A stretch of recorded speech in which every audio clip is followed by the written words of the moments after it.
ഇന്നലെ ഒരു സുഹൃത്ത് എന്നോട് കോറയിൽ ചോദിച്ച ഒരു ക്വസ്റ്റ്യനാണിത്. എൻ്റെ ലവർ എന്നെ ചതിച്ചു. I found out that he got another woman pregnant. I was heart broken. I want to seek revenge. What should I do എന്ന്. ശരിക്കും വളരെ സങ്കടകരമായ ഒരു അവസ്ഥയാണിത്. നമ്മളെ പറ്റിച്ചവരെ തിരിച്ച് പറ്റിക്കണം എന്ന് തോന്നുന്നത് വളരെ സ്വാഭാവികമായ ഒരു ചിന്തയാണ്. പക്ഷെ my question is, you invested a load of time and energy on him already. Is he worth your time again? പറ്റിയത് പറ്റി.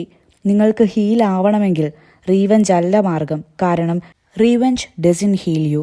It just keeps you connected to the person who broke you. അയാൾ അത് അർഹിക്കുന്നുണ്ടോ?